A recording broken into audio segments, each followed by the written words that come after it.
Mainit pa rin pong pinagdidibatehan kung sino-sino sa ating mga senador ang nagsisilbi sa bayan o ang pinagsisilbihan ay isang pamilya lamang. Ito pong naganap na pagbalik o pag-remand ng Articles of Impeachment ng Senado sa House of Representatives ay pinagdududahan ng napakaraming eksperto sa batas. At marami sa kanila ang nagsasabi na unconstitutional ang ginawa ng mga senador na ito. Sabi pa nga ng isang nagbalangkas ng 1987 Constitution, ito daw 18 na bumoto para ibalik ang Articles of Impeachment committed a violation of the Constitution. Pero depende naman kung nasaan panig kayo. Para dun sa iba, yung ginawa ng 18 senators na yon ay pinaghaliluya nila. Then may nagsasabi nga na yung pagbalik ng Articles of Impeachment is tantamount to dismissal of the case. Meron naman nagsasabi na yung 5 senador na tumutol or who voted no para ibalik yung articles ay ang talagang may malasakit sa ating bansa at nagsisilbi sa mga Pilipino, hindi para sa isang pamilya lamang. Bakit nga ba itong 5 senator judges na to ay bumoto at tumutol na ibalik ang Articles of Impeachment sa House of Representatives? Ayon po dito sa Inquirer.net, nung nag-decide ang Senate Impeachment Court na ibalik o i-remand ang Articles of Impeachment laban kay Vice President Sara Duterte, 5 senator judges ang umalma o tumutol. Sina Senate Minority Leader Aquilino Coco Pimentel III, sina Senators Risa Hontiveros, Grace Poe, Sherwin Gatchalian, and Nancy Binay, na lahat ay bumoto ng no nung nag-move si Senator Alan Peter Cayetano na ibalik ang Articles of Impeachment sa House. Although nilinaw naman ng Cayetano motion na yung pagbalik ng Articles of Impeachment sa House ay hindi nangangahulugan na ang impeachment court is dismissing or terminating the case. Ayon kasi dun sa motion, dapat daw i-certify ng House of Representatives na wala silang violate na 1-year ban sa pag-file ng impeachment case at yung House of the 20th Congress ay ipagpapatuloy ang impeachment complaint laban kay Vice President. 18 sa 23 senador ang nag-approve ng motion. Alamin naman natin ang paliwanag ng 5 sinasabi ng iba ang may totoong pagmamahal sa bayan na bumoto o tumutol na ibalik ang Articles of Impeachment sa House of Representatives. And yes, para po sa akin, itong 5 ito ang totoong may malasakit sa bayan.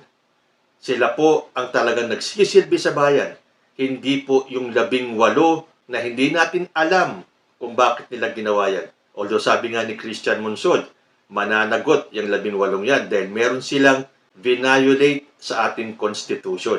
Pero siyempre, malalaman po natin yan sa mga susunod na araw. Ito talaga mga senador na ito eh. Pinaglololoko na lang tayo, pinaikot-ikot na lang tayo, para bang pinaghintay tayo sa isang napakahabang prosesyon para lamang patayin yung impeachment case. Kung bakit, sila lang po ang nakakaalam. Ayon kay Senator Risa Hontiveros, I strenuously vote no to the motion. Dahil sabi niya, yung the wording ng motion contained unnecessary ambiguity to the already politically charged proceedings. Ano po ba yung ibig sabihin ng ambiguity? Ito parang yung mga salita open sa mas maraming interpretasyon. Para bang sinadya ni Cayetano na lagyan ng mga salita na pwedeng in the long run ay magkaroon ng ibang interpretasyon. So kung ngayon ang ibig niya sabihin ay ito, pero pag tagal-tagal, meron palang ibang lalabas na interpretation. Parang si Chis Escudero, meron siyang sariling interpretasyon ng saligang batas na akala mo siya ang saligang batas. Kung ano ang sinabi niya, yun na yun. Kung kayo ay kokontra, dumulog kayo sa Supreme Court. Dahil yung return na sinasabi ni Cayetano, ibig sabihin nun, ibalik or send back.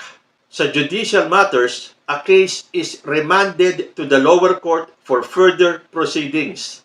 Dahil sinasabi nga ni Chis Escudero, hindi daw pantay ang Senado at ang House pagdating sa impeachment proceedings. Meaning sila ang judges, itong mga senador, at prosecutor lang ang mga taga-House. Kahit na alam natin na meron pong pagkakapantay-pantay at may mga separation of powers yan. Sinasabi nga ng iba na ang tanging trabaho ng House of Representatives ay ang mag-file ng impeachment complaint. Sila lang po ang may karapatang gawin yun.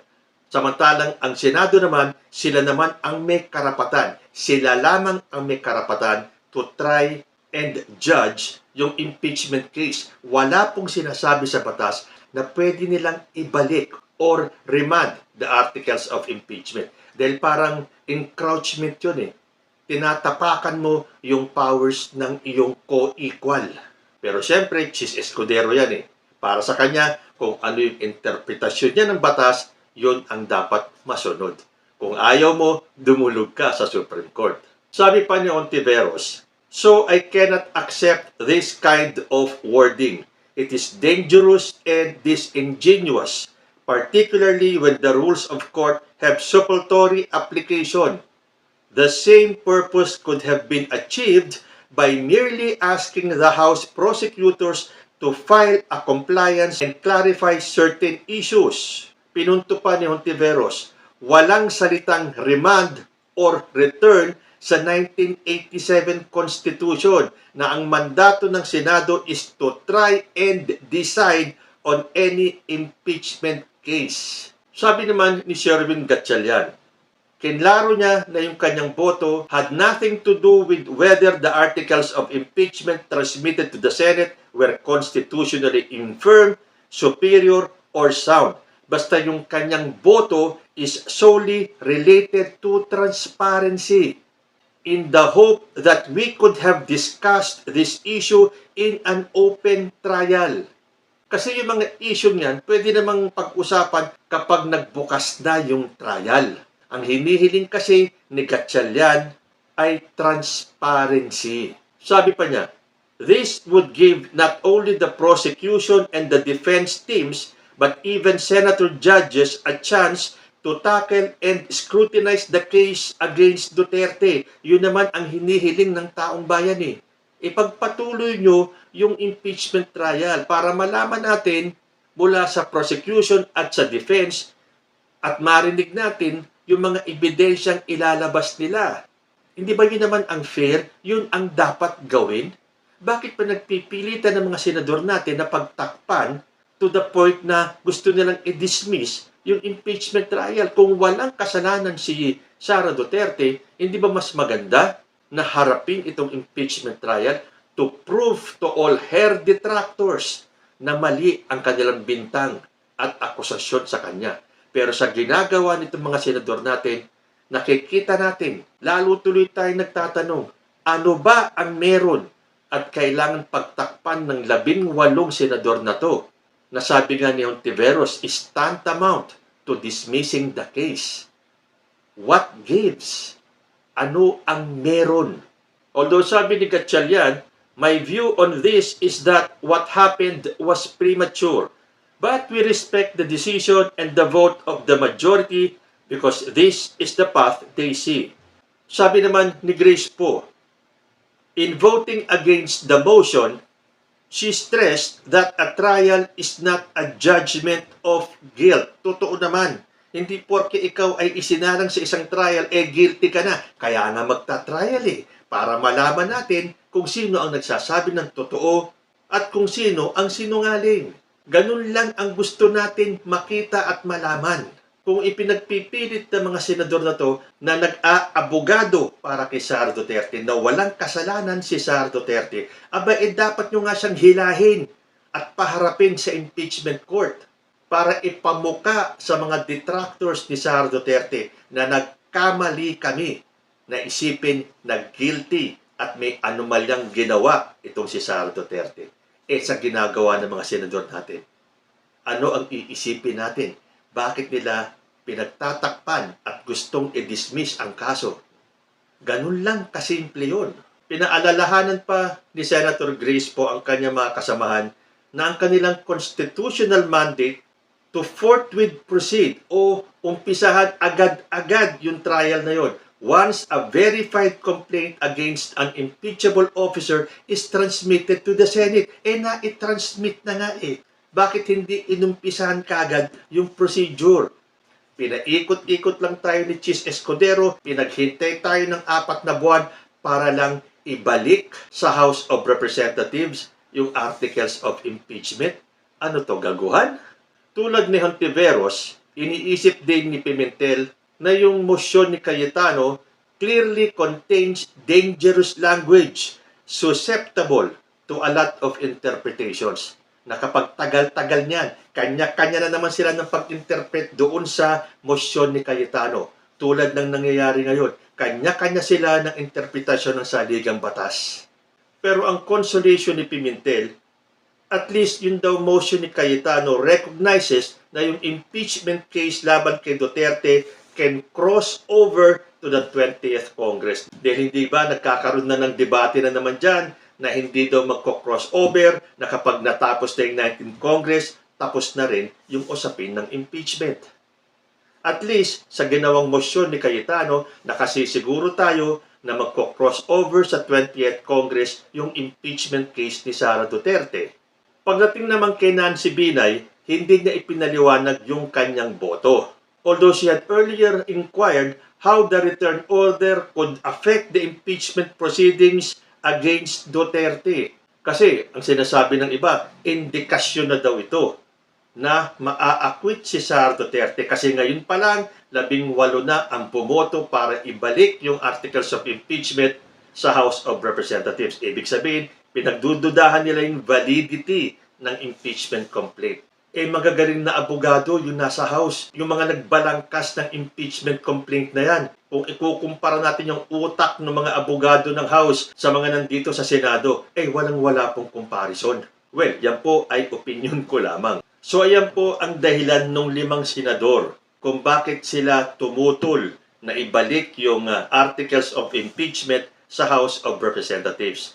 Na marami ang nagsasabi, kahit na mismong si Attorney Christian Monsod, na wala po sa batas na pwedeng magbalik o mag-remand ang Senado ng articles of impeachment sa House. Dahil yan po ay pagtapak nila sa kapangyarihan ng House of Representatives. At yan ay isang malaking insulto na ginawa ni Chis Escudero sa ating mga kongresista.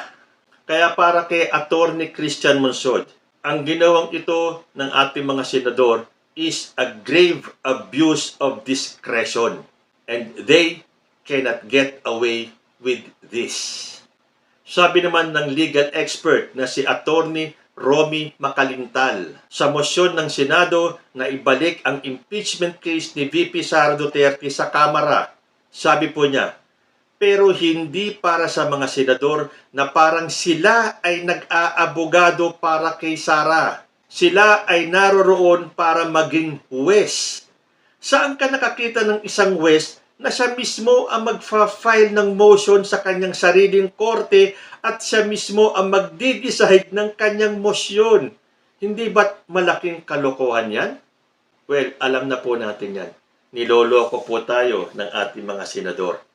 Halatang-halata na sila ay nag-aabogado para kay Sara Duterte. So, ano ang ini-expect natin? Matuloy man ang impeachment trial ni Sara Duterte, kundi ang ma-acquit si VP Sara. Pero sabi ko nga sa inyo, i-acquit man nila si Sara Duterte, mabubuksan lahat ng anomalyang ginawa niya. Dahil sa lakas ng ebidensyang ipipresent ng prosecution panel, kung bloodbath rin lang ang hanap ni Sara, yun ang ibibigay ng ating prosecution team. Naiisip ko nga hindi kaya yung bloodbath na yun ay may kinalaman itong 18 senador na to, na may lalabas na baho at dadanak ang dugo pagdating sa impeachment trial? Hanggang dito na lang po muna tayo. Hanggang sa susunod na mga issues, maraming salamat po.